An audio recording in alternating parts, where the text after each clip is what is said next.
All right, hello, namaskar, and welcome back. Today we'll be starting with our new module that is financial statement analysis. अब financial modelling के course में हमको financial statement analysis को cover करना क्यों जरूरी है पहले वो समझ लीजिए, उसके बाद हम फाइनेंशियल स्टेटमेंट्स की तरफ बढ़ते हैं। सो फर्स्ट थिंग इज, आपको ये समझ में आ गया होगा अभी तक कि फाइनेंशियल मॉडलिंग का पर्पस क्या है। We are trying to solve a problem here, right. हम एक फाइनेंशियल प्रॉब्लम को सॉल्व करने की कोशिश कर रहे हैं, और फाइनेंशियल प्रॉब्लम को सॉल्व करने के लिए हम जो टूल यूज कर रहे हैं that is a financial model.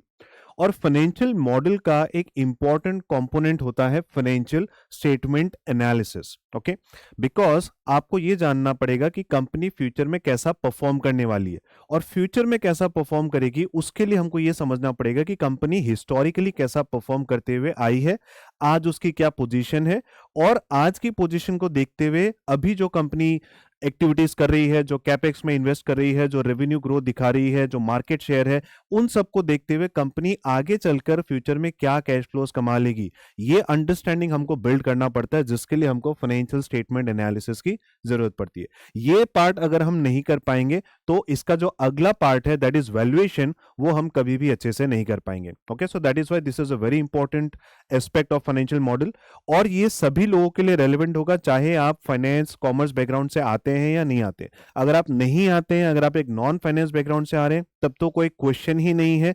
आपको बिल्कुल अटेंटिव होकर के इस मॉड्यूल को बहुत ध्यान से देखना है, बिकॉज ये वाला पार्ट आपके लिए बिल्कुल नया होने वाला है, राइट। आपके लिए चैलेंजिंग हो सकता है, तो इसको आपको बहुत ही ध्यान से देखना है। और जो लोग already CA, CFA, MBA finance, CMA, CS इस तरह के कोर्सेज करके आ चुके हैं, उनको अगर ये लग रहा है कि फाइनेंशियल स्टेटमेंट्स मैं ऑलरेडी पढ़ चुका हूं, राइट, मैं तो सीए हूं, मैं ऑलरेडी ये सब चीजें बना रहा हूं, तो यहां पे मैं आपको बोलना चाहूंगा, आपको भी यहां पर जो चीज ध्यान देने वाली रहेगी that would be the practical approach that will be dealing with. ठीक है, हमारा काम देखिए ये नहीं है कि हम फाइनेंशियल स्टेटमेंट्स को बनाएं। थोड़ा सा फर्क समझिएगा, अकाउंटिंग और फाइनेंस का डिफरेंस क्या है। अकाउंटिंग में हम क्या काम करते हैं कि भी हम फाइनेंशियल स्टेटमेंट्स को बनाना सीख रहे हैं, राइट। हमारा फोकस अकाउंटिंग स्टैंडर्ड्स के ऊपर रहता है, कैसे हम प्रेजेंट करें नंबर्स को। पर जब हम एनालिसिस कर रहे हैं तो हमारा काम उसको बनाने के ऊपर नहीं, हमारा काम है उसमें से कैसे निचोड़ कर हम इनसाइट्स को निकाल सकें। So that is what we will try to learn here. Okay, and उसके साथ में हमको ये समझना पड़ेगा भाई तीनों स्टेटमेंट्स का लिंकेज क्या है। वैसे लिंकेज आपको समझ में आएगा, पर हम इस चीज पर फोकस ज्यादा करेंगे कि भाई इंटरव्यू में किस तरीके के क्वेश्चंस पूछे जाते हैं, specially from the financial statement angle. ठीक है, तो उन क्वेश्चंस को आंसर करने के लिए हमको किस तरीके की अंडरस्टैंडिंग बिल्ड करनी है वो हम कवर करेंगे। Then will be focusing more on the interpretation part. हम प्रिपरेशन पर फोकस नहीं करेंगे, हम कैसे स्टेटमेंट्स को इंटरप्रेट करना है, एक एक लाइन आइटम को हमको समझना पड़ेगा। एंड फाइनली जो मैं आपको बोल रहा था कि भाई हमको फोकस करना है वैल्यूएशन के ऊपर, राइट। हम मॉडलिंग कर रहे हैं तो मॉडलिंग करके हमको उस प्रॉब्लम को सॉल्व करना है। How do you solve that problem, उसको अब जैसे मैं वैल्यूएशन की बात करूं तो वैल्यूएशन के लिए हमको कैश फ्लोज चाहिए होंगे। कैश फ्लोज निकालने के लिए again will have to use some formulas. उस फॉर्मूला में कुछ एडजस्टमेंट्स आएंगे, वो एडजस्टमेंट्स को हम समझ सकें और उसको हम निकाल सकें, कैलकुलेट कर सकें, उसके लिए again we need to have a robust understanding of financial statements. Okay, so that is why we are learning financial statement analysis from the scratch. ठीक है, तो ये हो गए हमारे तीन important financial statements, income statement, balance sheet and cash flow, जो आप ऑलरेडी जानते होंगे। पर चलिए मैं आपको यहाँ पर ले जाने से पहले मैं आपको एक कोई रियल लाइफ कंपनी का एनुअल रिपोर्ट दिखा देता हूँ, ताकि आपको बिल्कुल आइडिया लग जाए।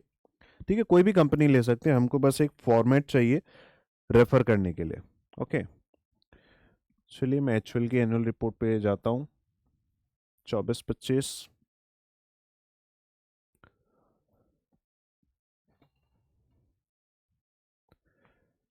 ठीक है, एनुअल रिपोर्ट आ गई हमारे सामने।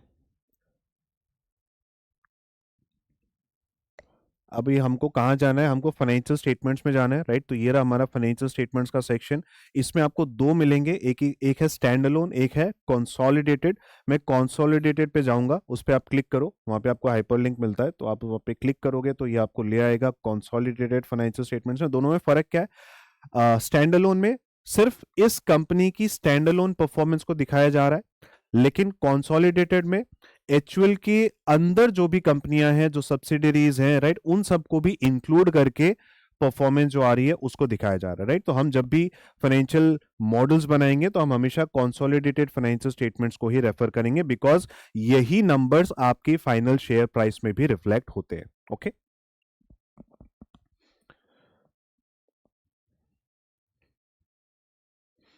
चलिए, तो ये आ गया हमारे सामने सबसे पहले प्रॉफिट एंड लॉस स्टेटमेंट। ठीक है, इसको जरा ध्यान से एक बार समझते हैं कि भाई यहाँ पे क्या चीजें आ रही हैं, ताकि आप बिल्कुल ही कॉन्फिडेंट हो जाएं।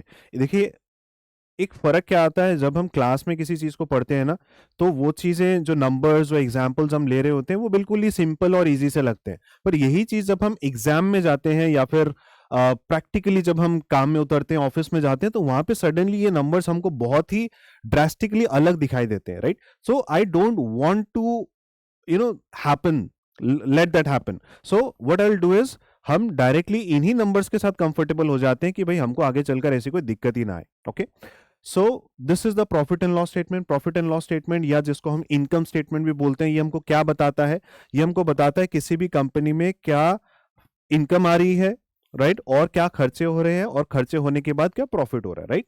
सो this is for the year ended 31 मार्च 2025। इसका मतलब फॉर द ईयर एंडेड है, ये पूरे साल के लिए बनता है, पूरे फाइनेंशियल ईयर के लिए बनता है। फॉर द पीरियड मतलब 1 अप्रैल 2024 से लेकर के मार्च 2025 तक के पीरियड के बीच में जितने भी आपने कमाई करी होगी, जितने भी आपने इनकम करी होगी, और जितना भी आपने खर्चा किया होगा, वो सब सारी डिटेल्स को यहां पर हमने रिकॉर्ड कर लिया है इस प्रॉफिट एंड लॉस स्टेटमेंट में। ठीक है, तो सबसे पहले देखते हैं यहां पर क्या चीजें दी हुई है। इनकम की बातें करते हैं। इनकम में first thing what we have is revenue from operations. Revenue from operations हो गया आपका मेन सोर्स ऑफ इनकम, कहां से आप कमाई करते हैं, राइट। तो अगर हम एचयूएल की बात करें, Hindustan Unilever, it is an FMCG company, right.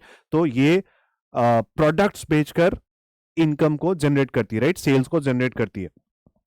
So this company is having a revenue from operations of 63,000 crore. ये सारे अमाउंट आपको करोड़ में दिए गए हैं। ओके, एंड यहाँ पे हमको लास्ट ईयर का डेटा भी दिया हुआ है। तो रेवेन्यू फ्रॉम ऑपरेशंस हो गया आपका कोर इनकम का सोर्स, राइट। आपको सबसे ज्यादा इंपॉर्टेंट अगर पीएनएल में कोई चीज दिखेगी तो वो है रेवेन्यू फ्रॉम ऑपरेशंस, जिसको अदर वर्ड्स में हम टॉप लाइन भी बोलते हैं।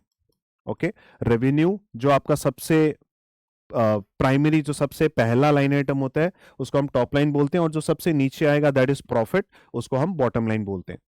चलिए ठीक है, एक पहला सोर्स आ गया, और उसके बाद आता है कुछ अदर इनकम। अब अदर इनकम क्या होता है? ये हो गया नॉन कोर एक्टिविटीज से जो भी आपको कमाई हो जाती है। देखिए, अगर आपने कमाई की है तो वो कहीं ना कहीं तो आपको दिखाना पड़ेगा, राइट। इनकम हुआ है तो कहीं ना कहीं तो लिखना पड़ेगा। अब अदर इनकम में किस तरीके की इनकम आ जाती है? मेरे पास कुछ सरप्लस कैश पड़ा था जिसपे मुझे इंटरेस्ट मिल गया, तो भैया वो तो नॉर्मल बिजनेस में हो ही जाएगा, राइट। हालांकि मेरा ये मेन काम नहीं है कि मैं जा करके इंटरेस्ट कमाऊं बैंक से, ये मेरा काम नहीं है, लेकिन नॉर्मल बिजनेस में ये चीजें हो जाती हैं, राइट। तो ये मेरे अदर इनकम में आ जाएगा। फिर इसके अलावा हो सकता है, मान लीजिए मैंने कोई एसेट को बेच दिया, तो एसेट बेचने से या तो प्रॉफिट हो गया या तो लॉस हो गया, राइट। या तो फायदा होगा या तो नुकसान होगा, तो वो चीज आप यहाँ पे रिकॉर्ड कर लो। आपने कोई इन्वेस्टमेंट की हुई है, वहां पे आपको डिविडेंड मिल गया, राइट, तो उस वो आपकी इनकम हो गई। ये सारी चीजें क्या हो जाती है? अदर इनकम हो जाती है। और अदर इनकम वैसे तो देखिए पीएनएल में तो एक अच्छा खासा कंपोनेंट हो सकता है, जैसे यहाँ पे आपको दिख रहा है 1,000 करोड़, राइट। इस कंपनी के ओवरऑल इनकम में तो इसका परसेंटेज इतना ज्यादा नहीं है, लेकिन अगर मैं सिर्फ एब्सोल्यूट टर्म्स में अगर बात करूं तो 1,000 करोड़ एक बड़ा नंबर होता है, राइट। पर वैल्यूएशन के पॉइंट ऑफ व्यू से हमको ये नंबर इतना ज्यादा इंपॉर्टेंट, मतलब इतनी ज्यादा सिग्निफिकेंस हमको नहीं देनी है, इतनी ज्यादा इंपॉर्टेंस इस नंबर को नहीं देनी है, ठीक है। बिकॉज ये कंपनी का मेन फोकस नहीं है, राइट। हम अगर कंपनी में इन्वेस्ट कर रहे हैं तो हम इसलिए थोड़ी ना कर रहे हैं कि वाह यहां से कंपनी 1,000 करोड़ कमाएगी, ये हमारा फोकस थोड़ी है। हमारा फोकस ये है कि कंपनी अपने मेन धंधे से कितना इनकम कमाएगी, राइट।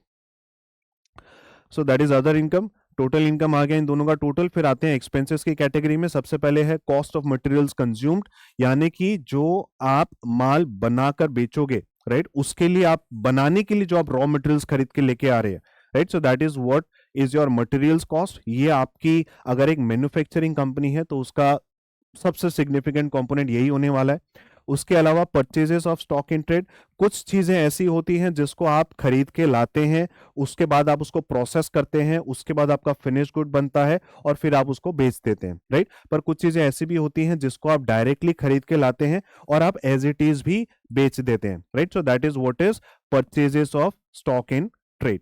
ठीक है, तो आपने माल खरीदा और माल बेचा, तो ये भी आपका, अगर आगे माल बेचना है तो खरीदना तो पड़ेगा ही। तो ये दोनों हो गया आपका सबसे सिग्निफिकेंट कंपोनेंट आपके पीएनएल में। ठीक है, आप देख सकते हैं यहाँ पे सबसे बड़ा खर्चा अगर कोई है तो वो ये दोनों का ही है। ठीक है, अदर एक्सपेंसेस में मैं आता हूं उसमें क्या चीजें हैं। उसके बाद आते हैं changes in inventory of finished goods, work in progress and stock in trade. तो इन्वेंट्री जब हम बोलते हैं, इन्वेंट्री में ये तीनों चीजें आती हैं। आपके फिनिश्ड गुड्स का भी स्टॉक हो सकता है जो माल बन के रेडी पड़ा है, आपका रॉ मटेरियल का भी स्टॉक हो सकता है जो आपने, मान लीजिए अगर मैं कहूं जैसे कि एक गाड़ी बनाने वाली कंपनी है, तो अगर वो स्टील खरीद के ला रही है तो रॉ फॉर्म में आपके पास स्टील पड़ा है, तो वो स्टील क्या है, आपका रॉ मटेरियल है। लेकिन उस स्टील को आपने कन्वर्ट करके गाड़ी बना दी है, तो गाड़ी बन चुकी है, अब आपके पास गोडाउन में पड़ी है, वेयरहाउस में पड़ी है, तो वो फिनिश गुड है, राइट। और अगर अभी तक कंप्लीट नहीं है तो हम उसको बोल देते हैं वर्क इन प्रोग्रेस, राइट। तो ये तीनों ही आपकी इन्वेंट्री में आता है। और इन्वेंट्री आपके पास ओपनिंग एंड क्लोजिंग, राइट, ये दोनों चीजें होती है। तो अगर आप उसको भी एडजस्ट कर देते हो अपने मटेरियल्स जो भी आपने परचेज किए थे, तो आपका निकल के आता है COGS, यानी कि कॉस्ट ऑफ गुड्स सोल्ड। ठीक है, तो आपका माल बेचने के लिए जो बनाने का खर्चा है, right, so that is what is included in COGS, cost of goods sold. ठीक है, उसके बाद आते हैं एम्प्लॉय बेनिफिट एक्सपेंसेस। ये समझ में आ गया आपको, चेंज इन इन्वेंट्रीज, राइट। तो यहाँ पे निगेटिव दिख रहा है, तो ये निगेटिव भी हो सकता है, पॉजिटिव भी हो सकता है, डिपेंडिंग अपॉन कि आपका ओपनिंग स्टॉक ज्यादा था या क्लोजिंग स्टॉक ज्यादा है। तो मैं यहाँ पे फॉर्मूला लिख देता हूँ। COGS क्या होगा कि आपने जो भी ओपनिंग स्टॉक था आपके पास, जो ओपनिंग इन्वेंट्री थी, प्लस आपने जो भी परचेजेस किया है during the year, right. I think ये फॉर्मूला आप ऑलरेडी जानते होंगे। और माइनस क्या हो जाएगा, जो क्लोजिंग स्टॉक है आपके पास। ठीक है, तो यहाँ पे हम क्या कर रहे हैं, जो परचेजेस है, परचेजेस को तो हमने यहाँ अलग से दिखा दिया, और ओपनिंग और क्लोजिंग का जो डिफरेंस है उसको हमने यहाँ पे अलग से दिखा दिया। तो जब आप इनको ऐड कर दोगे तो आपको टोटल जो है वो COGS मिल जाएगा। ठीक है, और जब आप आपकी इनकम से जब आप COGS को माइनस कर दोगे तो आपको मिल जाता है ग्रॉस प्रॉफिट। ये अभी मैं आपको एक्सेल में करके दिखाऊंगा। ओके, फिर आते हैं employee benefit expenses. Employee benefit expenses क्या होते हैं, जो आपकी सैलरीज हो गई, आपका मान लीजिए बोनसेस हो गए, फिर उसमें ग्रेचुइटी का खर्चा हो गया, ESOPs का खर्चा हो गया, ये सारे खर्चे को मिला देने से जो आपको एक्सपेंसेस मिलेगा that would be employ benefit expense. उसके बाद आते हैं फाइनेंस कॉस्ट में। Finance cost would be your interest cost, mainly जो इंटरेस्ट आप पे कर रहे हो on your long term loans, on your lease liabilities, on your debentures, bonds, right. So इन पे आप जो भी खर्चा कर रहे हैं, और साथ में अगर कोई बैंक चार्जेस वगैरह है तो वो भी आपके फाइनेंस कॉस्ट में ही आएंगे। ठीक है, उसके बाद डिप्रिसिएशन एंड अमोर्टाइजेशन, तो ये मैं आपको थोड़ा सा डिटेल में बाद में बताऊंगा, जहां पे हम डेडिकेटेडली कैपेक्स और डिप्रिसिएशन के ऊपर चर्चा करेंगे। अभी अगर आप एक नॉन फाइनेंस बैकग्राउंड से भी आते हैं तो बस इतना समझ लीजिए, ये वो खर्चा है जो हम अपने मशीन, बिल्डिंग, फैक्ट्री, इन चीजों के लिए जो खर्चा कर रहे हैं। ओके, अब इसका बेसिकली लॉजिक क्या होता है, आप ये भी थोड़ा सा समझ के चलेंगे तो अभी बेटर रहेगा। मैं आपको समझाता हूं।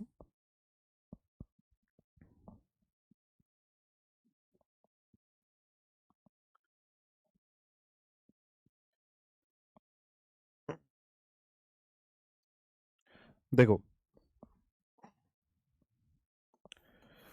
हम जो प्रॉफिट एंड लॉस स्टेटमेंट बनाते हैं वो हम एक फाइनेंशियल ईयर के लिए बनाते हैं, राइट। तो मैंने आपको बताया हम 12 महीने का जो फाइनेंशियल ईयर है, हमने 24 यानी अप्रैल 24 में हमारा फाइनेंशियल ईयर शुरू किया है, और मार्च 25 तक हम इस पीएनएल को एंड कर रहे हैं, राइट। तो एक पीरियड हमने चूज कर लिया। अब इस पीरियड के लिए जो भी खर्चे हो रहे हैं उसको हम क्या करेंगे, इस प्रॉफिट एंड लॉस में दिखाएंगे। अब मान लीजिए हमने एक एसेट खरीदा, इस दौरान हमने एक एसेट खरीदा जिसकी लाइफ 2 साल है। ठीक है, एसेट मतलब क्या होगा, हमने मान लीजिए कोई मशीन खरीदी और वो मशीन की लाइफ क्या है, 2 साल। तो ये एसेट अगर मान लीजिए 100 रुपए का आपने खरीदा है, तो ये 100 रुपए क्या इस पीरियड को बिलोंग करता है? मैंने बोला इस पीरियड के लिए जो भी खर्चा होगा वो सब इनकम और एक्सपेंडिचर में आएगा। तो ये जो 100 रुपया है ये तो 2 साल का खर्चा है, राइट? ये सिर्फ 1 साल में तो हम नहीं बोल सकते कि पूरा का पूरा मशीन खत्म तो नहीं हो गया ना 1 साल में। तो इस 100 रुपए को हम क्या करते हैं, 2 हिस्सों में डिवाइड कर देंगे। पहले 50 को हम फर्स्ट ईयर में दिखाएंगे और अगले 50 को हम सेकेंड ईयर में दिखाएंगे, राइट? तो इसीलिए एसेट जो भी परचेज किया जाता है उसको एज इट इज हम खर्चा नहीं बोलते हैं, हम उसमें से एक पोर्शन, एक टुकड़ा तोड़ के लेके आते हैं in the name of depreciation. ठीक है, वो उसके एसेट की लाइफ के हिसाब से डिपेंड करता है कि वो एसेट कितने साल तक चलने वाला है। इसके कुछ मेथड्स हैं, राइट? WDV, SLM, वो सब के ऊपर भी हम बातें करेंगे आगे चलकर। पर अब अभी आप सिंपल तरीके से समझ लीजिए कि उसको हम 2 ईयर में बांट देंगे बिकॉज इसकी लाइफ 2 साल की है, और उसी को हम डिप्रिसिएशन के नाम से अपने P&L में दिखाते हैं कि भाई ये इस साल हम कितना खर्चा मानेंगे। 100 रुपए में से हम सिर्फ 50 का ही खर्चा मानेंगे क्योंकि इस साल हमने एसेट को आधा ही यूज किया है, अभी हमने पूरा यूज नहीं किया है। ठीक है, तो ये होता है कॉन्सेप्ट डेप्रिसिएशन का। और इसी के साथ में एमोर्टाइजेशन भी होता है। एमोर्टाइजेशन क्या हो गया? Amortisation is for intangible assets. Depreciation होता है टेंजिबल एसेट्स के लिए, टेंजिबल एसेट जो आप देख सकते हैं, छू सकते हैं। ओके, और इंटेंजिबल एसेट्स क्या हो गया कि हमारा कोई सॉफ्टवेयर है, किसी चीज का हमने लाइसेंस ले रखा है, आपके पास कोई पेटेंट है, राइट? कॉपीराइट है, तो वो सारी चीजें क्या हो गई, उसकी वैल्यू तो बहुत होती है लेकिन उसको आप देख और छू नहीं सकते। ओके, तो ये सारी चीजें हो गई इंटेंजिबल एसेट्स। आई बिलीव आपको समझ में आ रहा है। So this is depreciation and amortization, and then finally comes the other expenses वाला part. Other expenses में आप देखोगे तो भैया P&L में सबसे जरूरी आइटम्स तो आपको यहाँ पे दिखे होंगे। उसके बाद जो सबसे बड़ा खर्चा आपको दिख रहा है वो आपको अदर एक्सपेंसेस में दिख रहा है। वो इसलिए दिख रहा है बिकॉज अदर एक्सपेंसेस में वो सारे ऑपरेटिंग खर्चे आ जाते हैं जो इसके ऊपर कवर नहीं हो पाए। मतलब ऊपर जो हमने 4 5 6 आइटम देखे थे, अगर उसमें वो खर्चा कवर नहीं हो रहा है तो उसको हम अदर एक्सपेंसेस में डाल देते हैं। तो सर इसमें ऐसी क्या चीजें आती हैं? अगर मैं आपसे कहूं कि भाई मैंने रेंट पे किया है अपने ऑफिस का, तो बताओ भाई कहां पे आएगा? क्या वो ऊपर के जो भी हमने आइटम्स कवर किए थे उनमें कहीं पे भी फिट हो रहा है? नहीं हो रहा है, तो कहां डाल देंगे? अदर एक्सपेंसेस में डाल देंगे। हमने कोई एडवर्टाइजिंग करी, कहां डाल देंगे उसको? अदर एक्सपेंसेस में। हमने कोई रिपेयर एंड मेंटेनेंस करा, राइट? हमने कोई पावर एंड फ्यूल का कॉस्ट पे किया, तो वो सारी चीजें क्लब होकर के एक साथ आपको अदर एक्सपेंसेस में जोड़ दी जाती हैं। ठीक है, तो ये हो गए हमारे अदर एक्सपेंसेस। और क्योंकि इसमें बहुत सारे आइटम्स हो सकते हैं इसीलिए आपको यहां पर ऐसे दिखाई देते हैं। अगर मैं एक एनालिस्ट के पॉइंट ऑफ व्यू से आपको बोलूं तो देखो, हमको ये समझना होता है कि भाई other expenses as a percentage of total revenue कितना चल रहा है। अगर किसी ईयर में हमको बहुत ज्यादा स्पाइक देखने को मिल रहा है या एकदम से गिरावट देखने को मिल रही है, तो हमको ना इसके अंदर जाके इसको खोल खोल के देखने की जरूरत है कि भैया इस साल ऐसा क्या अलग हो गया कि ये खर्चा इतना ज्यादा वेरिएट कर रहा है। ठीक है, अदरवाइज आप इसको ऊपर ऊपर से भी लेके चलेंगे तो कहीं ना कहीं आपका काम चल जाएगा। आपको एक एक खर्चे के अंदर घुसने की जरूरत नहीं है बिकॉज इसमें बहुत लंबी लिस्ट होती है जो आपको नोट्स टू अकाउंट्स में मिल जाएगी। ठीक है, चलो, तो ये हो गया हमारे सभी खर्चे। सभी खर्चे जब हम कर लेंगे, हमारे टोटल इनकम में से हम सभी खर्चों को माइनस करेंगे तो हमको क्या मिलेगा? प्रॉफिट। ठीक है, ये हो गया हमारा प्रॉफिट। अभी प्रॉफिट में आप यहां देखो क्या लिखा हुआ है, before exceptional share of equity accounted investee and tax. Simple भाषा में मैं बोल सकता हूं ये हो गया हमारा ऑपरेटिंग प्रॉफिट। ठीक है, अब इस प्रॉफिट में से हम माइनस या ऐड कर सकते हैं जो हमारा शेयर है हमारे एसोसिएट्स और जॉइंट वेंचर्स में। ठीक है, यहां पे इसकी जो टर्मिनोलॉजी है, share of loss of equity accounted investee, इसका मतलब क्या है? थोड़ा सा ध्यान से सुनना, इंपॉर्टेंट कॉन्सेप्ट है। देखो, एक कंपनी और कंपनीज में इन्वेस्ट कर सकती है, बिल्कुल कर सकती है, राइट? अब अगर आपकी कंपनी ने जो इन्वेस्टमेंट की है किसी दूसरी कंपनी में, अगर वो ग्रेटर देन 50% हो जाता है तो एक तरह से आप उस कंपनी के मालिक ही बन चुके हैं, राइट? हम HUL की बात कर रहे हैं। अगर HUL ने किसी XYZ कंपनी में 50% से ज्यादा के शेयर्स खरीद लिए तो एचयूएल उस कंपनी की मालिक बन चुकी है, राइट। तो ऐसे केस में हम इसको क्या बोलते हैं कि भैया आपने एक सब्सिडियरी बना ली, हमने एक सब्सिडियरी में इन्वेस्ट कर दिया, राइट, बिकॉज अब आप उसके मालिक हैं तो वो आपकी सब्सिडियरी हो गई, अब वो आप ही के हिसाब से चलेगी। तो जब एक सब्सिडियरी में आप इन्वेस्ट करते हो ना, तो वो आपने एक बहुत बड़ा इन्वेस्टमेंट किया है, और अगर आप किसी कंपनी का आधा से ज्यादा खरीद रहे हो तो मतलब आप उस कंपनी को कंट्रोल करना चाहते हो, वो स्ट्रेटेजिकली एक्वायर किया गया कंपनी है, राइट। तो ऐसे केसेस में अगर उस कंपनी का जो प्रॉफिट एंड लॉस स्टेटमेंट आप देखोगे कि भैया उसकी सेल्स कितनी आ रही है, उसके खर्चे कितने आ रहे हैं, वो सभी खर्चों को हम क्या करते हैं, जो हमारी होल्डिंग कंपनी है ना, होल्डिंग कंपनी हमारे केस में क्या है, एचयूएल, जो मालिक कंपनी है, उस कंपनी के रेवेन्यू के साथ बिल्कुल मैच कर दी जाती है कि भाई हमारी होल्डिंग कंपनी में 1000 का रेवेन्यू है और जो हमारी सब्सिडियरी कंपनी है एक्स लिमिटेड, उसमें अगर 100 रुपए का रेवेन्यू है, तो हम क्या करेंगे, जो कॉन्सोलिडेटेड स्टेटमेंट बनाएंगे ना, जो कंबाइंड स्टेटमेंट बनाएंगे, हम लाइन बाय लाइन उनको ऐड करते हुए चलेंगे। अच्छा, तो कितना हो गया, 1100, फिर यहाँ पे मान लो ये 50 है और ये 500 है, तो यहाँ पे कितना आ जाएगा, 550, राइट। तो इस तरीके से एक एक लाइन आइटम को ऐड किया जाएगा, फिर चाहे वो प्रॉफिट एंड लॉस स्टेटमेंट हो, चाहे वो बैलेंस शीट हो, एक एक एसेट, एक एक लायबिलिटी को क्या किया जाता है, ऐड किया जाता है, बिकॉज ये आपके लिए बहुत क्रिटिकल चीज है, तो हम एक एक आइटम के अंदर घुसेंगे। लेकिन अगर हमने किसी कंपनी में इन्वेस्टमेंट किया जो कि 20% से ज्यादा है लेकिन 50% से कम है, अगर 50% से ज्यादा हो जाता तब तो वो हमारी सब्सिडियरी ही बन जाती, लेकिन हमने 50% नहीं किया इन्वेस्टमेंट, हमने लेट्स से 30% कर दिया। तो 30% करने का मतलब ये, अगर आपने किसी कंपनी को 30% खरीद लिया है, तो हालांकि आप उसके मालिक तो नहीं बने, लेकिन आपका उस कंपनी के ऊपर सिग्निफिकेंट इंफ्लुएंस है। उस कंपनी में जो भी डिसीजंस होंगे ना, उसमें कहीं ना कहीं आपका सिग्निफिकेंट वोटिंग राइट्स है आपके पास, राइट। तो आप उस कंपनी के डिसीजंस को इन्फ्लुएंस कर सकते हैं। ऐसी कंपनी को हम बोलते हैं एसोसिएट्स। ओके, आपके पास उस कंपनी की मेजॉरिटी होल्डिंग नहीं है लेकिन माइनॉरिटी होल्डिंग जरूर आपके पास है, राइट। तो ऐसी कंपनियों का क्या किया जाए, तो ऐसी कंपनियों के केस में हम क्या करते हैं, अब उस कंपनी में भी कुछ प्रॉफिट एंड लॉस चल रहा होगा, कुछ सेल्स आ रही होगी, कुछ खर्चा आ रहे होंगे, राइट। तो हम एक एक लाइन आइटम के अंदर नहीं घुसते, बिकॉज बहुत ज्यादा भी सिग्निफिकेंट नहीं है हमारे लिए, लेकिन वो सारे खर्चे पर्चे काटने के बाद आपके पास जो फाइनल प्रॉफिट या लॉस आ रहा है वो तो आपका ही है ना, राइट। फाइनल जो भी प्रॉफिट या लॉस आ रहा है, मान लो उस कंपनी का जो टोटल प्रॉफिट आया वो 100 रुपए का आया, और हम उस कंपनी में कितना ओन करते हैं, 30% ओन करते हैं, तो भैया 30 रुपए का प्रॉफिट किसका है, 30 रुपए का प्रॉफिट तो हमारा है, एचयूएल का है। तो ये 30 रुपए हमने इनकम, हमारी इनकम हो गई ना, ये इनकम को हम क्या करेंगे, हमारी जो एचयूएल की जो फाइनल पीएनएल था ना, उस पीएनएल में हम जाकर के दिखा देंगे कि भाई इतना रुपया हम हमारी एसोसिएट से कमा करके लाए हैं, राइट। इससे ऊपर जो हमारा प्रॉफिट आया था अभी, जो मैंने आपको ऑपरेटिंग प्रॉफिट बताया, वो था हमारा प्रॉफिट, और ये जो 30 रुपए आया है ये हो गए हमारी इन्वेस्टमेंट जिस कंपनी में की हुई है वहां से जो हमारे पास प्रॉफिट आया, ठीक है।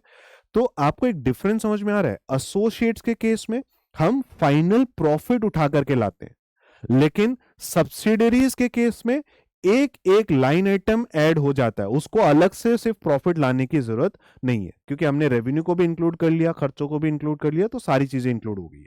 तो अब आप मुझे ये देखकर बताइए, यहां पे मेरे पास जो share of loss of equity accounted investee आ रहा है, इसमें मेरा क्या चीज इंक्लूडेड होगा, इसमें मेरा सिर्फ एसोसिएट्स का और जॉइंट वेंचर का। जॉइंट वेंचर क्या होता है कि हमको कोई प्रोजेक्ट एग्जीक्यूट करना है, राइट। मान लो सरकार ने मुझे एक प्रोजेक्ट दिया कि भाई यहाँ पे एक रेलवे के लिए ब्रिज बनाना है, अब मैं बना सकता हूं, पर मेरी भी इतनी बैंडविड्थ नहीं है, और या मान लो उसमें कुछ टेक्निकल एक्सपर्टीज की मुझे जरूरत पड़ेगी, या मान लो मुझे कुछ फाइनेंसिस की जरूरत पड़ेगी, तो ऐसे केस में मैं क्या करूंगा, मैं एक ऐसा पार्टनर ढूंढ लूंगा कि अरे तुम तो बनाते ही रहते हो रेलवे का ब्रिज, राइट। हालांकि मैं भी बनाते रहता हूं, पर तुम्हारे पास भी अच्छा एक्सपर्टीज है, राइट। तुमने लास्ट जो पुल बनाया था वो बहुत बढ़िया बनाया था, तो आओ हम इस पुल को मिलके साथ में बना लेते हैं।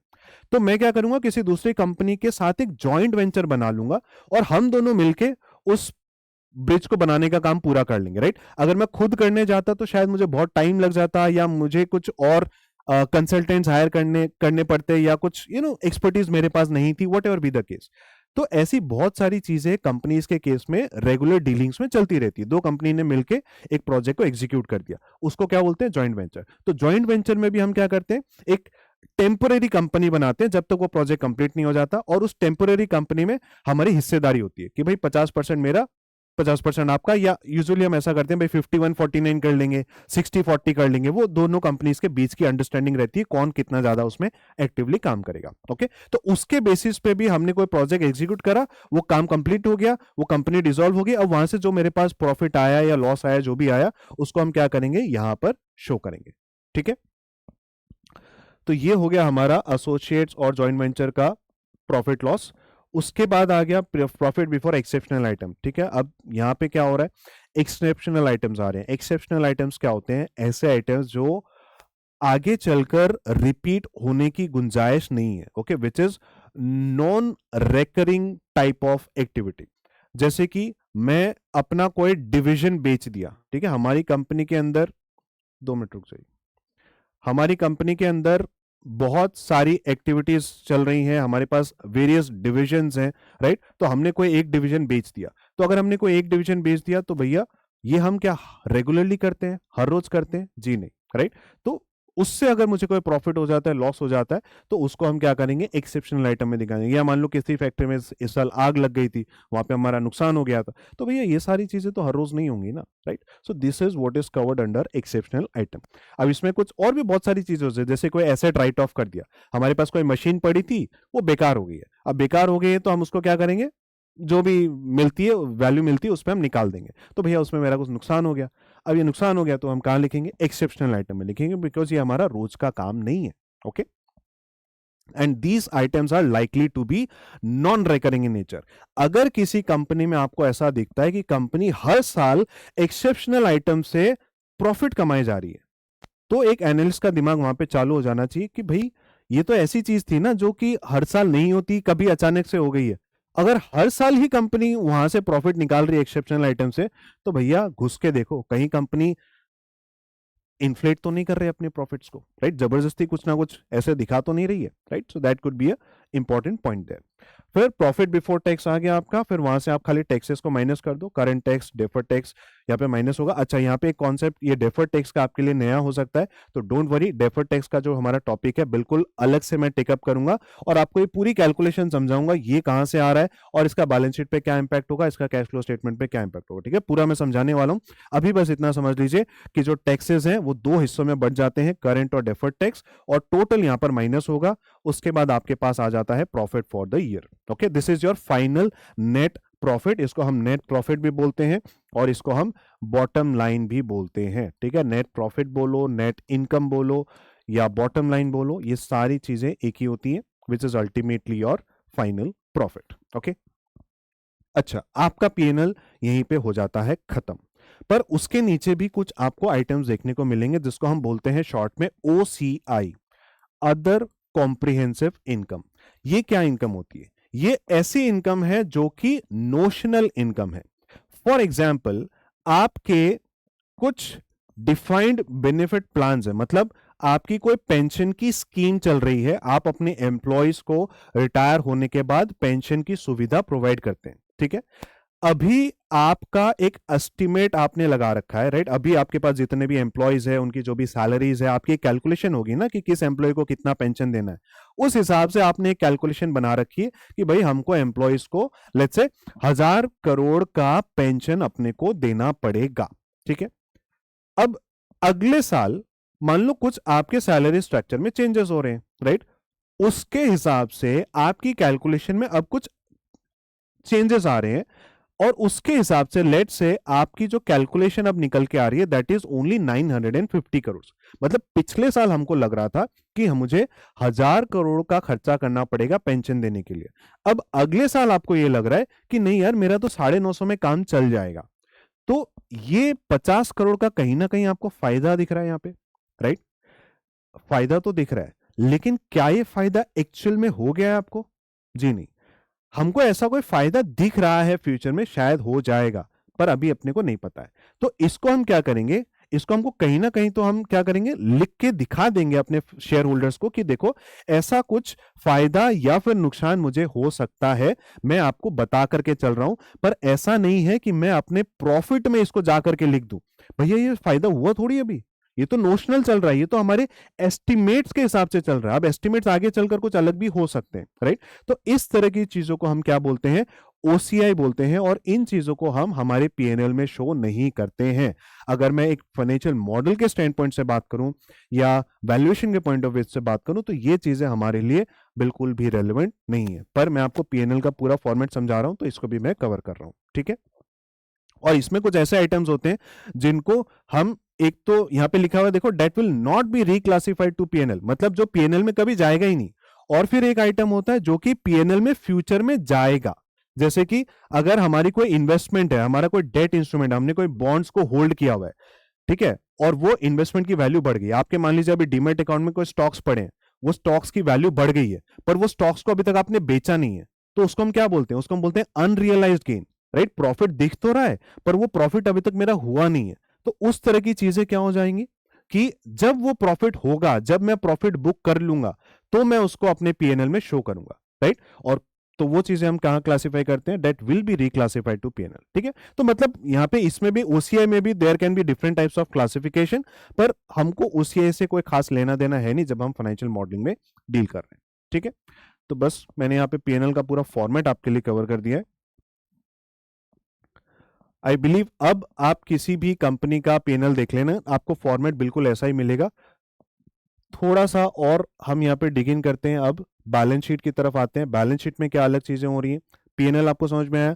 बैलेंस शीट में देखो दो पार्ट होंगे, इक्विटी एंड लायबिलिटीज, और दूसरी तरफ होगा एसेट्स, राइट। तो इक्विटी एंड लायबिलिटीज में आपका सबसे ऊपर क्या आ रहा है, इक्विटी पोर्शन, जिसमें इक्विटी शेयर कैपिटल आता है, अदर इक्विटी आता है जिसको हम, अगर मैं पुराने टाइम में बोलूं तो रिजर्व्स एंड सरप्लस के नाम से बोलते थे, पर अब ये अदर इक्विटी के नाम से आपको देखने को मिलता है। और फिर आता है नॉन कंट्रोलिंग इंटरेस्ट, ये एक आइटम है जो शायद आपको अलग से ध्यान देने की जरूरत है। चलो मैं आपको बता देता हूं क्या था नॉन कंट्रोलिंग इंटरेस्ट, या जिसको हम माइनॉरिटी इंटरेस्ट भी बोलते हैं। माइनॉरिटी इंटरेस्ट या नॉन कंट्रोलिंग इंटरेस्ट क्या होता है, अभी जो मैं आपको एग्जांपल दे रहा था कि हम किसी कंपनी में अगर इन्वेस्टमेंट करते हैं मोर देन 50%, तो वो क्या हो जाता है, हमारी सब्सिडियरी बन जाती है, राइट।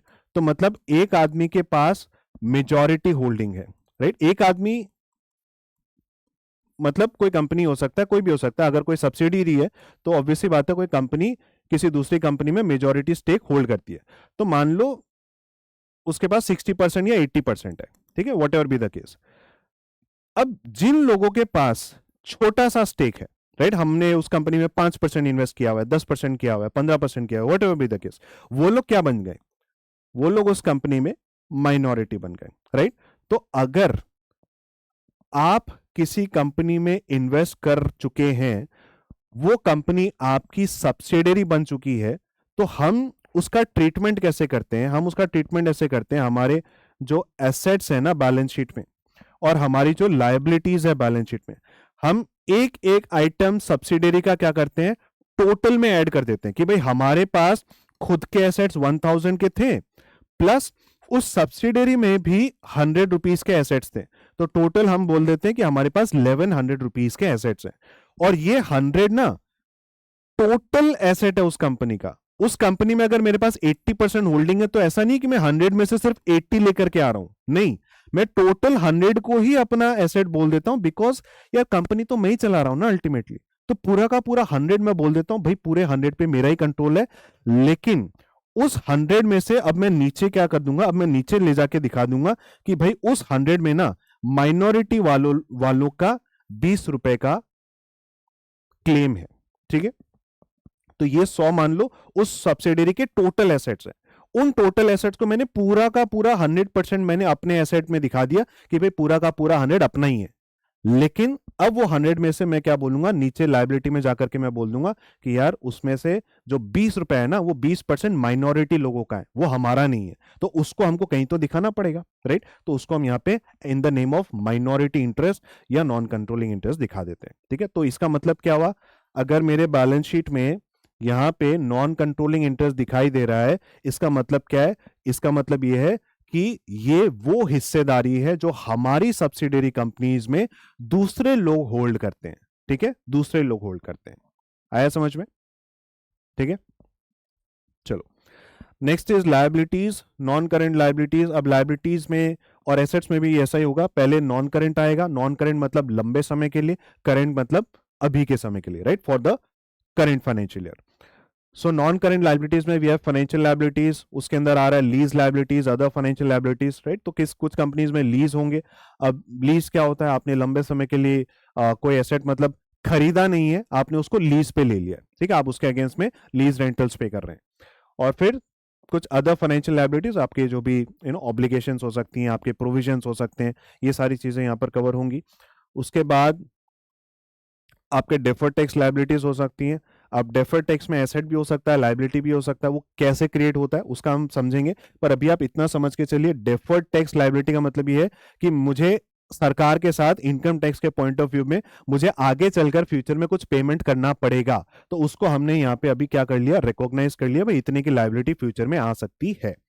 और उसके बाद कुछ नॉन करेंट टैक्स लायबिलिटीज, ठीक है, तो यहाँ पे कुछ भी आपके पास लॉन्ग टर्म की लायबिलिटीज आ सकती हैं जो आपके ड्यूज होंगे।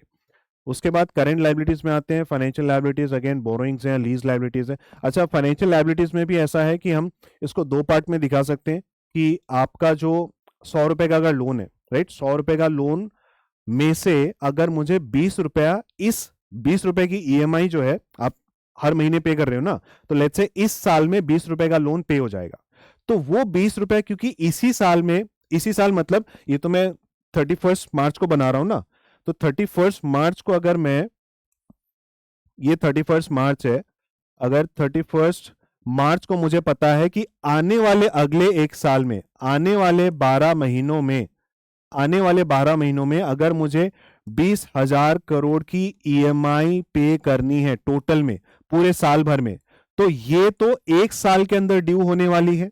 तो इस 20,000 को मैं अभी जो बैलेंस शीट बन रही है उसमें कहां पे क्लासिफाई करूंगा? मैं इसको करंट के अंदर क्लासिफाई करूंगा, करंट बोरिंग्स में जाकर के लिखूंगा कि यार 20,000 तो एक साल के अंदर ही ड्यू हो जाएगा, और जो बाकी का 80,000 का लोन है, 80,000 करोड़ का जो भी लोन होगा, जो आने वाले सालों में पे करना है, अभी एक साल में पे नहीं करना है, उसको हम कहां क्लासिफाई करेंगे? उसको हम नॉन करंट में क्लासिफाई करेंगे। ठीक है, तो इस तरीके से लोन्स की क्लासिफिकेशन की जाती है। ठीक है, फिर और करंट लायबिलिटीज में क्या आ रहा है? ट्रेड पेबल्स आ रहा है। ट्रेड पेबल्स हो गया जो आप सप्लायर से माल खरीदते हैं, वो आपको बाकी में सामान देते हैं, तो उसको आप यहाँ पे कैटेगराइज करते हैं। ये दो पार्ट में किया जाता है, जो माइक्रो एंटरप्राइजेस है, स्मॉल एंटरप्राइजेस है, उनको कितना देना है, और जो बड़ी कंपनीज है उनको कितना देना है। ठीक है, तो यहाँ पे उसका क्लासिफिकेशन आएगा। फिर other financial liabilities, other current liabilities, जितने भी अदर अदर है ना, ये सब रेसिडुअल फिगर्स होते हैं। ठीक है, मतलब इसके ऊपर जो भी हमको मेन आइटम्स लिखने थे वो हमने लिख लिया, उसमें जो भी क्लासिफाई नहीं हो पाया वो सारी चीजें इन अदर्स वाली चीजों में चली जाती हैं। ठीक है, ये हो गया आपके टोटल लायबिलिटीज, और यहाँ पे आ गए हमारे टोटल एसेट्स। तो एसेट्स में भी अगेन वही चीज़ें चल रही हैं, पहले नॉन करेंट एसेट्स आएगा, यानी कि जो लॉन्ग टर्म एसेट्स है, तो लॉन्ग टर्म एसेट्स में हमारे प्लान, प्रॉपर्टी एंड इक्विपमेंट आ गया। उसके बाद कैपिटल वर्क इन प्रोग्रेस। अब कुछ चीज़ें ऐसी होंगी जो अभी अंडर कंस्ट्रक्शन चल रही हैं, जो अभी रेडी नहीं हुई है, राइट, आपका कोई गोडाउन कंस्ट्रक्शन चल रहा है, आपका कोई फैक्ट्री बन रही है, राइट, वो चीज़ें अभी रेडी नहीं है, तो रेडी नहीं है तो उसको हम CWIP में दिखाते हैं। अगर आपका CWIP इंक्रीजिंग आपको दिख रहा है, तो इसका मतलब हम हमारी फ्यूचर की कैपेसिटी बिल्ड कर रहे हैं, राइट, तो अच्छी बात हो सकती है। फिर गुडविल पे आते हैं। इस कंपनी में गुडविल खड़ा है बहुत बड़ा, दैट इज 17,466 करोड़। गुडविल देख करके वैसे हमको कोई बहुत ज्यादा खुशी नहीं होती है, बिकॉज आपकी जो बैलेंस शीट का साइज है ना, वो इसकी वजह से देखो बहुत ज्यादा बढ़ जाता है। लेकिन इसका मतलब क्या है?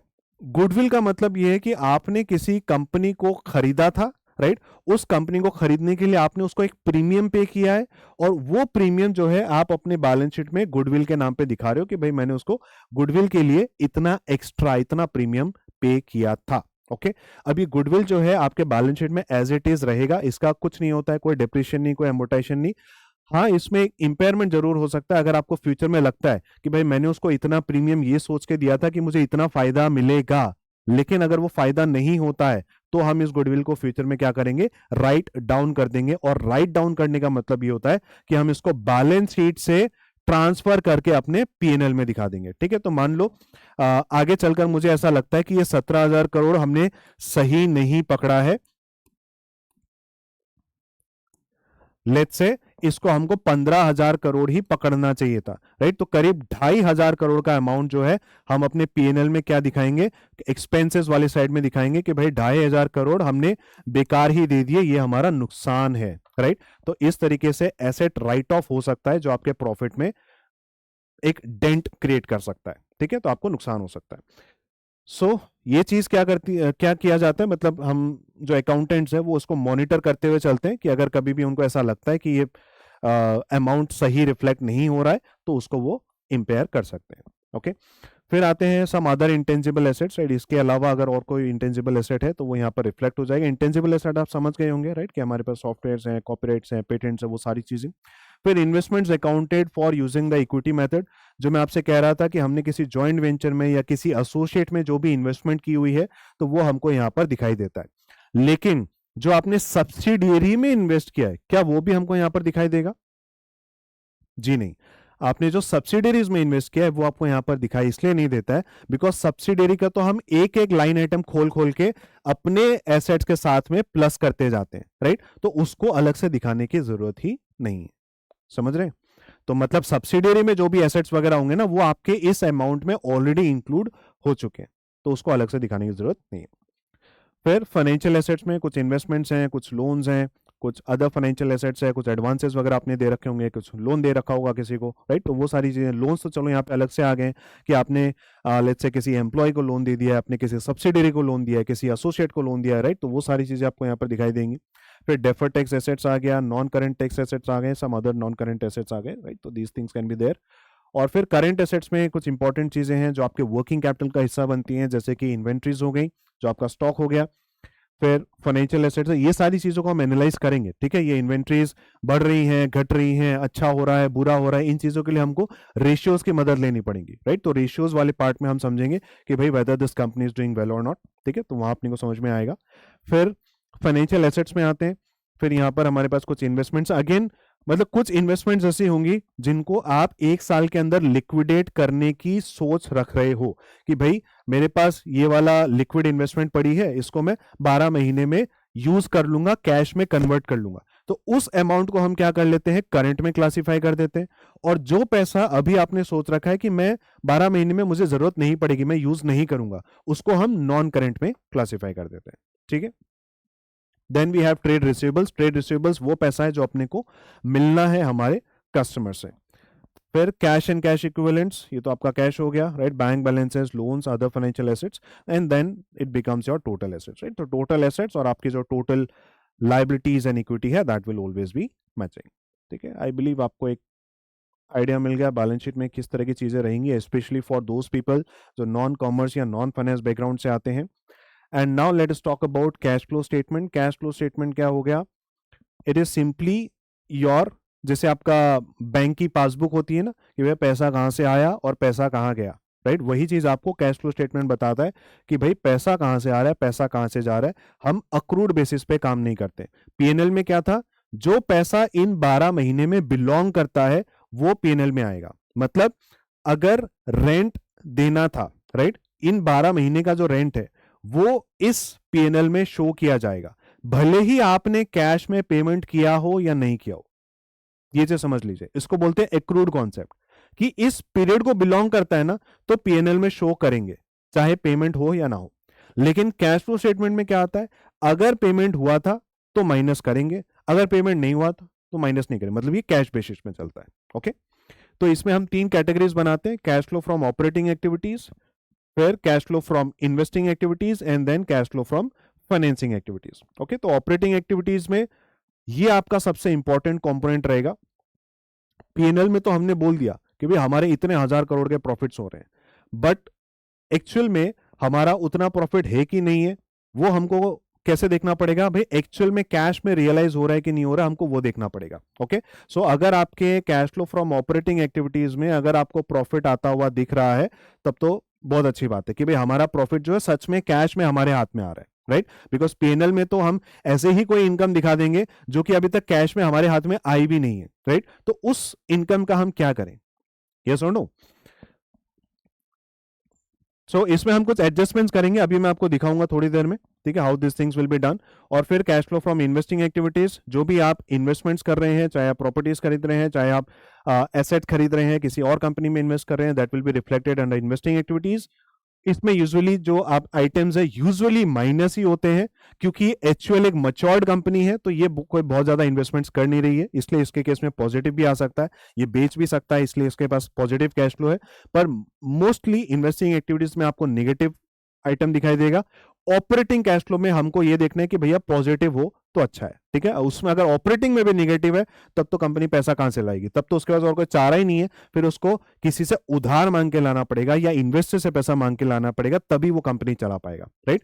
तो फाइनेंसिंग में पॉजिटिव भी हो सकता है, नेगेटिव भी हो सकता है, डिपेंडिंग अपॉन कि वो पैसा लेके आ रहा है, मांग के ला रहा है, या फिर वो पैसा का रिपेमेंट कर रहा है, ठीक है। तो अगर वो रिपेमेंट कर रहा है, जैसे यहाँ पे पेमेंट जा रहा है, राइट, वो डिविडेंड्स बांट रहे हैं, ये पैसा मांगने की इनको जरूरत ही नहीं किसी से, तो ये तो दे रहे हैं उल्टा पैसा, क्योंकि ये मैच्योर्ड कंपनी है, राइट। तो डिविडेंड्स पेड है, इसलिए इनका फाइनेंसिंग एक्टिविटीज में कैश फ्लो नेगेटिव आ रहा है। किसी केस में ऐसा भी हो सकता है कि आपको लेट्स से लोन्स का पेमेंट जा रहा है, तो वहां पे भी आपको नेगेटिव देखने को मिल सकता है, ठीक है। और ये तीनों को हम जब मिला देते हैं तो हमारे पास फाइनल कैश फ्लो आता है, which is the net cash balance. Okay, आपका ये कैश बैलेंस जो है आपके बैलेंस शीट से मैच होना चाहिए। So this is the P&L, balance sheet and cash flow that we need to understand. चलिए अब आते हैं और एक छोटा सा एक P&L, balance sheet, cash flow को हम बनाकर देखते हैं, ताकि जो भी लर्निंग्स हमने ली उसको हम थोड़ा सा अपने हाथों से करके देख सकें, ठीक है। तो आ जाओ, इनकम स्टेटमेंट से ही शुरू करते हैं। सबसे पहले आता है आपका जो कोर सोर्स है इनकम का, that is your revenue, that is your sales. भैया सेल्स आएगी तभी बाकी खर्चे हम पे कर पाएंगे। तो एक वाटरफॉल स्ट्रक्चर होता है। वाटरफॉल कैसा होता है कि भाई ऊपर से पानी आता है, राइट, फिर वो पत्थरों पे धीरे धीरे ऐसे कर करके झरने की तरफ फ्लो होता हुए नीचे तक जाता है। तो अगर ऊपर से ही पानी कम आ रहा होगा तो नीचे जाने के लिए पानी कहां बचेगा, राइट। तो ये हो गया आपका झरने का स्टार्टिंग पॉइंट, आपके वाटरफॉल का स्टार्टिंग पॉइंट, कि भाई यहां पे जितना बड़ा पैसा आएगा, जितना बड़ा अमाउंट आएगा, उतना ही नीचे फ्लो होते हुए जाएगा, right. So this is your source. अब यहां पे मान लीजिए 1,000 रुपए का रेवेन्यू हम अर्न कर रहे हैं। अब ये रेवेन्यू का मतलब क्या है, ये रेवेन्यू आता कहां से? It is very simple. इसको आप ऐसे समझो कि भाई हमने मान लो 100 रुपए के 10 क्वांटिटी भेज दी, या फिर मान लो 100 क्वांटिटी भेज दी 10 रुपए की, ठीक है, मतलब what ever be the case.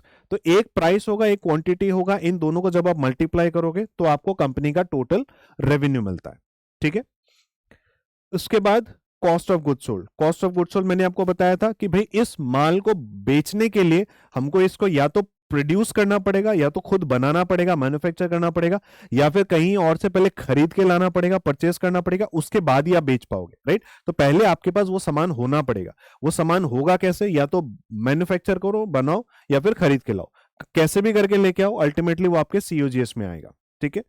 तो मान लो इसमें मेरे पास 700 रुपए का खर्चा आ गया, ठीक है। अभी 700 रुपए का खर्चा मुझे क्या बता रहा है कि मैं 7 रुपीज में या तो उस प्रोडक्ट को बना लेता हूं, या फिर मैं खरीद के लाता हूं 7 रुपए में, ठीक है। 7 रुपए में खरीद के लाया, आगे मैं 10 रुपए में बेच रहा हूं, बीच का जो 3 रुपया बच गया वो क्या हो गया? मेरा प्रॉफिट मार्जिन। इस प्रॉफिट को क्या बोलते हैं? इस प्रॉफिट को बोलते हैं ग्रॉस प्रॉफिट, ठीक है। ग्रॉस प्रॉफिट वो प्रॉफिट होता है जो आप प्रोडक्ट लेवल पे आइडेंटिफाई कर सकते हो कि भाई मैंने पर प्रोडक्ट कितना कमाया, ठीक है। तो अब यहां पे जैसे कि हमको क्लियरली विजिबल है कि भैया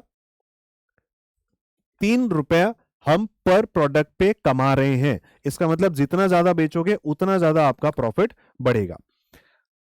इसको आप परसेंटेज टर्म्स में निकाल सकते हैं, जिसको हम ग्रॉस मार्जिन बोलते हैं। कोई भी मार्जिन का फॉर्मूला, चाहे ग्रॉस मार्जिन हो, नेट मार्जिन हो, इबिट मार्जिन हो, जो भी मार्जिन हो, सभी मार्जिन का फॉर्मूला क्या होता है? डिवाइड बाय सेल्स, ठीक है। तो ग्रॉस मार्जिन निकालना है तो gross profit divide by sales कर दो, what you get is 30% which is और ग्रॉस मार्जिन। ओके, यहां तक जो भी चीजें हो रही थी ना, वो सब प्रोडक्ट लेवल पे आइडेंटिफाई की जा सकती हैं। अब इसके बाद जो भी चीजें आएंगी वो सब पर प्रोडक्ट पे आइडेंटिफाई नहीं कर पाओगे, आप ओवरऑल देख सकते हो। ओवरऑल मतलब ब्लैंकेट लेवल पे। अब जैसे कि हमने रेंट पे किया हमने हमारे गोडाउन का। गोडाउन में तो बहुत सारे प्रोडक्ट्स हैं, राइट? सबका हमने 1 लाख रुपए का महीने का रेंट पे कर दिया। तो भैया अब आप ये तो नहीं बोल सकते ना कि कौन से माल के लिए कौन से प्रोडक्ट के लिए पे कर रहे हो, वो तो ओवरऑल ब्लैंकेट है, वो तो सबके लिए ही हो रहा है, राइट? तो इस तरह के खर्चों को, जैसे एडवर्टाइजिंग हो गया, आपने अपने ब्रांड का एडवर्टाइजिंग करा, आपने बड़े बड़े बैनर लगवाए, तो भाई आपने तो अपने ब्रांड को प्रमोट किया, आपने अपनी कंपनी को प्रमोट किया। अब उस प्रमोशन से, उस एग्जैक्टली वो 50,000 जो आपने दिया था बैनर का, उससे कौन सा प्रोडक्ट बिका, ये क्या लिंक कर पाओगे? क्या नहीं कर पाओगे, राइट? तो इस तरह के ब्लैंकेट एक्सपेंसेस अब चालू हो गए, राइट? ये हो गए ऑपरेटिंग खर्चे। तो यहां पर एक ऑपरेटिंग खर्चा लिख लीजिए, मान लीजिए मैं 100 रुपए का लिख लेता हूँ, ठीक है? 100 रुपए का खर्चा हम यहाँ पे कर रहे हैं, और इसको माइनस करने के बाद आपके पास प्रॉफिट कितना बचा था? माल खरीद के लाए थे, 700 रुपए तो वहीं लग गए, उसके बाद 300 रुपए बचे। अब उसमें से 100 रुपए हमने यहाँ पे खर्चा कर दिया, तो ये सब काटने के बाद मेरे पास जो प्रॉफिट बच जाता है, जो इनकम बच जाती है, इसको हम बोलते हैं ऑपरेटिंग प्रॉफिट। सीधे लैंग्वेज में या टेक्निकल लैंग्वेज में बोलूं तो इसको हम ईबीआईटी बोलते हैं, ठीक है? Earning before interest and taxes. अब वैसे तो डेप्रिसिएशन भी हो सकता है, पर डेप्रिसिएशन आप ये सोचो कि डेप्रिसिएशन ऑपरेटिंग खर्चा होता है या नॉन ऑपरेटिंग खर्चा होता है। मैंने क्या समझाया था? डेप्रिसिएशन क्या होता है कि अगर मैंने कोई मशीन खरीदी, उस मशीन का हम टुकड़ों में क्या करते हैं, पीएनएल में उसको दिखाते हैं, राइट? वो मशीन की लाइफ तो 5 साल की है मान लो, पर उसको हम पीएनएल में तोड़ तोड़ के, थोड़ा थोड़ा करके अपने पीएनएल में दिखाते हैं। अब आप खुद बताओ, डेप्रिसिएशन ऑपरेटिंग है नॉन ऑपरेटिंग, वो उस पर डिपेंड करता है कि भाई मशीन आपके लिए जरूरी है कि नहीं। भाई मशीन के बिना तो धंधा ही नहीं होगा, बिल्डिंग के बिना धंधा ही नहीं होगा, फैक्ट्री के बिना धंधा ही नहीं होगा। तो भैया अगर वो चीज आपके बिजनेस के लिए इतनी जरूरी है, तो उसका छोटा सा टुकड़ा भी, उसका छोटा सा पार्ट भी, पोर्शन भी आपके लिए ऑपरेटिंग खर्चा ही माना जाएगा। Okay, so depreciation is an operating expense, however it may not be a cash expense, ठीक है? देखो दोनों में फर्क होता है। डेप्रिसिएशन कैश एक्सपेंस नहीं होता है। कैश एक्सपेंस क्यों नहीं है? क्योंकि मशीन तो हमने पहले ही खरीद ली थी, पहले साल में ही खरीद ली थी। अभी मान लो तीसरा साल चल रहा है, तीसरे साल में हमने कोई डेप्रिसिएशन दिखाया, तो भाई आज हमने कोई कैश पेमेंट नहीं करा है। कैश पेमेंट तो पहले साल में ही हो गया था, लेकिन आज हम उसको पीएनएल में दिखा जरूर रहे हैं, राइट? तो ये है, ये ऑपरेटिंग खर्चा, पर ये नॉन कैश एक्सपेंस में आता है। ओके, तो उसको हम मान लेते हैं कि वो हमारे ऑपरेटिंग एक्सपेंसेस में इंक्लूड हो चुका है, ठीक है? अगर नहीं हुआ है तो आपको अलग से दिखाना पड़ेगा, तो हम इसको बोल देंगे ये एबिट नहीं है, ये एबिटा है, ठीक है? एबिट क्या होता है और एबिटा क्या होता है? एबिटा मतलब earning before interest, tax, depreciation and amortisation, मतलब EBITDA। ओके, अब ये जो आपका ऑपरेटिंग इनकम मैंने यहां पे लिखा है, दिस कैन बी एबिटा और this can be EBIT, depending upon कि आपने इससे डेप्रिसिएशन माइनस कर लिया है या नहीं किया है, ठीक है? चलो, पर अल्टीमेटली डेप्रिसिएशन माइनस तो होना ही है, ठीक है? उसके बाद आप यहाँ पे ऑपरेटिंग मार्जिन निकाल लो, ये हो गया आपका ऑपरेटिंग प्रॉफिट डिवाइडेड बाय जो भी आपका सेल्स है, तो that gives your operating margin. उसके बाद यहाँ पे आपके कुछ और खर्चे वगैरह आप माइनस कर लो। इंटरेस्ट एक्सपेंसेस मान लो मैं 50 रुपये मान लेता हूँ, 50 रुपये का खर्चा हो गया। अदर इनकम एक बार जीरो डाल देते हैं, ठीक है? अदर इनकम को हम यहाँ पे देखो नीचे की तरफ रख रहे हैं, क्योंकि अदर इनकम क्या है, मेरे कोर बिजनेस की इनकम नहीं है। अगर मैं यहाँ पे बोल रहा हूँ ये मेरा ऑपरेटिंग प्रॉफिट है, ठीक है? यहाँ पे मैं ऑपरेटिंग प्रॉफिट लिख देता हूँ, बेटर रहेगा। अगर मैं यहाँ पे बोल रहा हूँ कि मेरा ऑपरेटिंग प्रॉफिट, क्या हो रहा है,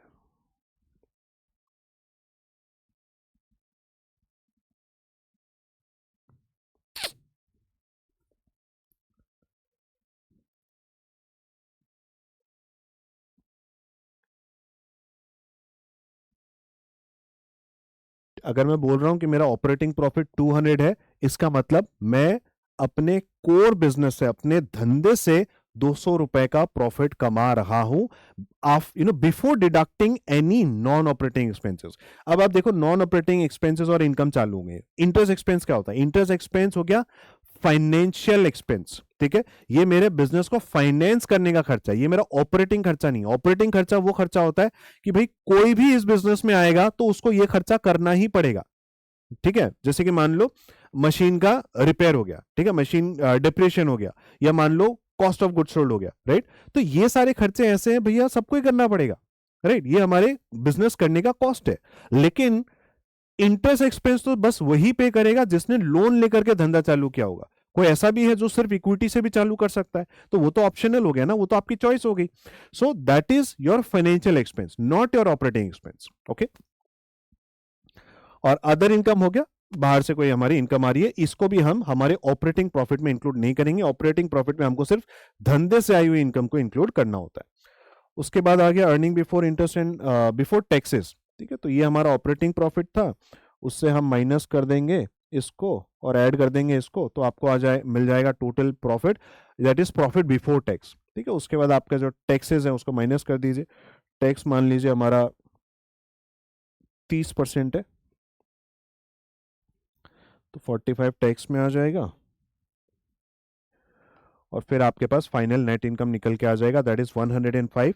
और फिर नेट प्रॉफिट मार्जिन क्या होगा, नेट इनकम डिवाइडेड बाय आपकी जो रेवेन्यू थी, that will give you your net profit margin of 10.5%। तो यहाँ पे मैंने 3 इंपॉर्टेंट प्रॉफिट के बारे में बात की। पहला था ग्रॉस प्रॉफिट मार्जिन, दूसरा है ऑपरेटिंग प्रॉफिट मार्जिन, और तीसरा है नेट प्रॉफिट मार्जिन। ये तीनों आपको पकड़ में आना चाहिए। ओके, चलिए, ये तो हो गया हमारा प्रॉफिट, सिंपल सा था। ठीक है, उसके बाद आते हैं बैलेंस शीट की तरफ। अब बैलेंस शीट में क्या चीजें होंगी, देखो, सबसे पहले sources of funds and application of funds. Sources में हमारे पास पैसा आया कहां से, तो पैसा आया कहां से, मैं यहां पे लिखता हूं कि भाई हमको हमारे इक्विटी शेयर होल्डर्स ने पैसा दिया कि जाओ जाकर के बिजनेस करो।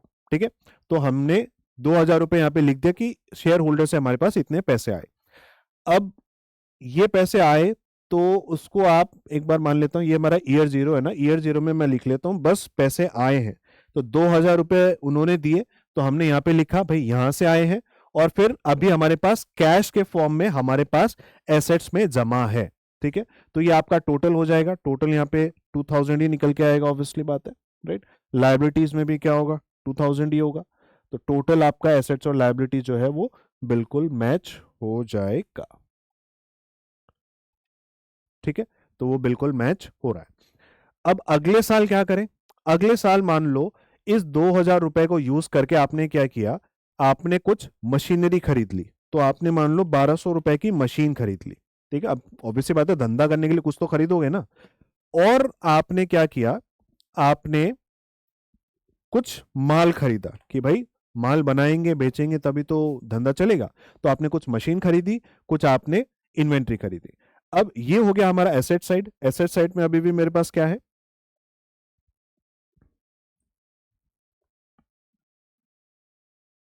तो इसको हम टोटल कर लेते हैं।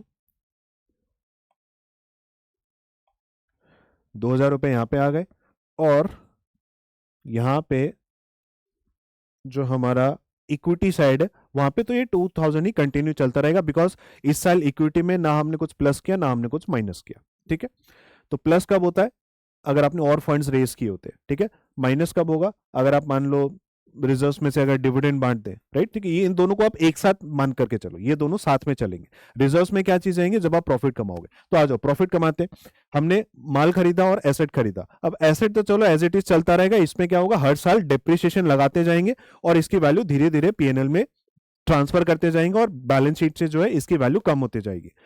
इन्वेंट्री का क्या होगा, ये आपने माल खरीदा था, अब इसको आप बेचोगे। बेचोगे तो कुछ प्रॉफिट कमा करके बेचोगे।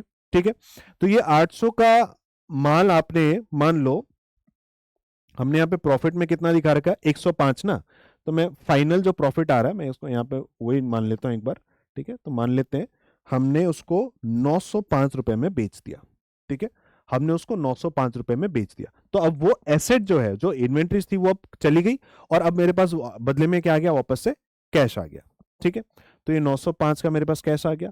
अब हमारे रिजर्व इस साइड में क्या होगा, अभी देखो हमारी बैलेंस शीट मैच नहीं कर रही है। अभी हमारी बैलेंस शीट मैच नहीं कर रही है। क्यों नहीं कर रही है, क्योंकि भाई ये प्रॉफिट जो आया उसको हमको यहाँ पे दिखाना पड़ेगा कि ये प्रॉफिट किसका है। वो प्रॉफिट अब इनको बिलोंग करता है, शेयर होल्डर्स को बिलोंग करता है। तो यहाँ पे हमको लिंक करना पड़ेगा आपके पीएनएल से रिजर्व्स एंड सरप्लस में, यहाँ पे ये 105 लिंक होगा। एंड यहाँ पे आपको दिखाई देगा 105। तो आपका लायबिलिटी साइड अब 2105 आ गया, और एसेट साइड में मैंने इसलिए यहाँ पे 105 डायरेक्टली ऐड कर दिया था ताकि ये पूरा मैच हो जाए। ठीक है, हालांकि ये इतना सिंपल तरीके से नहीं आता है। ठीक है, कैलकुलेशंस ऐसा रहेगा कि आपने जो मार्कअप लगा करके बेचा होगा ना, जो भी आपने प्रॉफिट किया होगा, वो एक्चुअल में क्या होगा, वो आपका ग्रॉस प्रॉफिट होगा, और उस ग्रॉस प्रॉफिट के बाद फिर आप और कुछ चीजें ये सब खर्चे माइनस करते जाओगे, तब जाकर के आप नेट प्रॉफिट तक पहुंचते हैं। ठीक है, तो ये मैंने थोड़ा सा एग्जैजरेटेड वे में आपको बता दिया, खाली अपने लायबिलिटी और एसेट को मैच करवाने के लिए। बट डोंट वरी, अभी आगे चलकर हम इन्हीं आइटम्स को एक एक करके डिटेल में एक एक आइटम को ब्रेक डाउन करेंगे कि भैया कॉग्स में क्या करना है,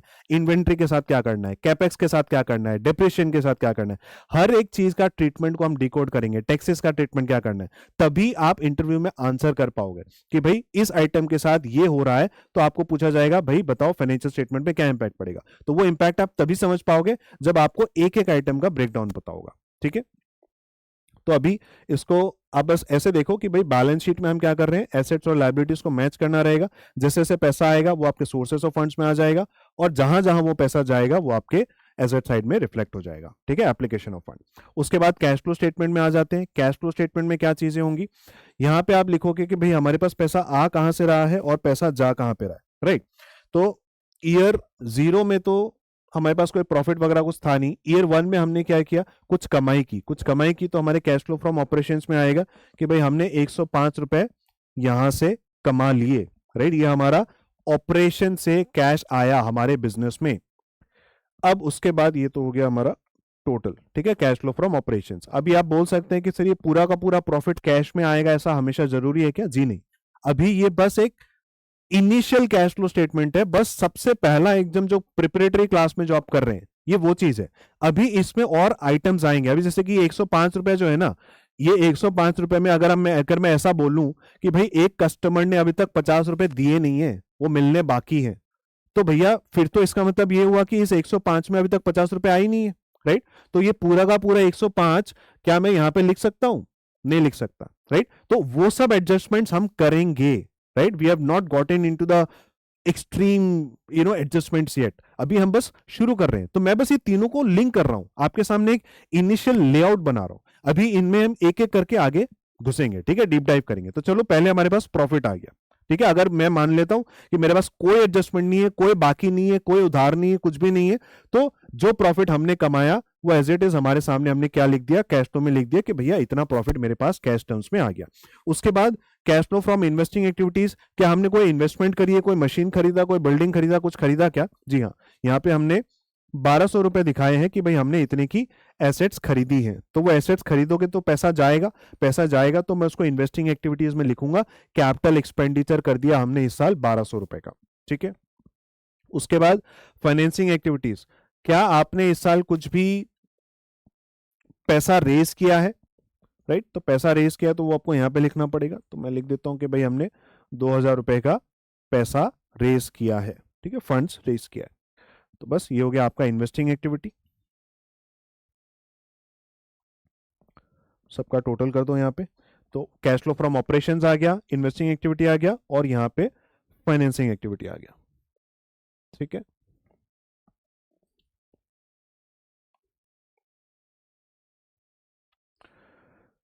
अब net change in cash. Net change in cash क्या होता है भैया? Operating plus investing plus financing. Right, सबको एडजस्ट करोगे तो आपको नेट चेंज इन कैश मिल जाएगा। ओपनिंग कैश हमारे पास कुछ था ही नहीं, हम तो एक फ्रेश कंपनी मान के चल रहे हैं। तो क्लोजिंग कैश क्या हो जाएगा? ओपनिंग प्लस जो इस साल के नेट चेंजेस है। और फाइनली आपके पास कितना आ गया? 905 आ गया। ये 905 जो क्लोजिंग कैश में आ रहा है, ये आपके बैलेंस शीट के कैश बैलेंस से मैच हो जाना चाहिए। ठीक है, इनफैक्ट हम क्या करते हैं, हम बैलेंस शीट में कैश फ्लो स्टेटमेंट से ही ला करके लिंक कर देते हैं। ठीक है, तो ये एक बेसिक सा पीएनएल, बैलेंस शीट और कैश फ्लो स्टेटमेंट मैंने आपके सामने प्रिपेयर करके दिखाया। तो अब मेरे हिसाब से फाइनेंशियल स्टेटमेंट्स क्या होता है, ये सवाल का जवाब तो अब आपको मिल गया होगा। राइट, वी हैव अंडरस्टूड कि भाई पीएनएल, बैलेंस शीट और कैश फ्लो के अंदर में किस तरह की चीजें रहती हैं। अभी मैंने आपको उसकी बारीकियां नहीं बताई है, उसके अंदर में जो और टेक्निकल एडजस्टमेंट होंगी वो नहीं बताई है, पर हमारे सामने एक लेआउट तैयार है। राइट, और ये तो अभी पहला लेक्चर, राइट, अभी तो हम एडजस्टमेंट्स के बारे में बातें करेंगे। ठीक है, so that's all about an introduction to financial statements. अगर ये चीज आप बिल्कुल ही non commerce non finance background से आते हैं तो इस लेक्चर से ही अपना अटेंशन स्पेन बिल्कुल बढ़ा लें, बिल्कुल ध्यान से इन लेक्चर्स को देखना शुरू करें, बिकॉज आगे चलकर चीजें और थोड़ी सी जो है नेक्स्ट लेवल पे जाने वाली है। ठीक है, so that's all for this one. मिलते हैं अगली क्लास में। Thank you so much, bye bye.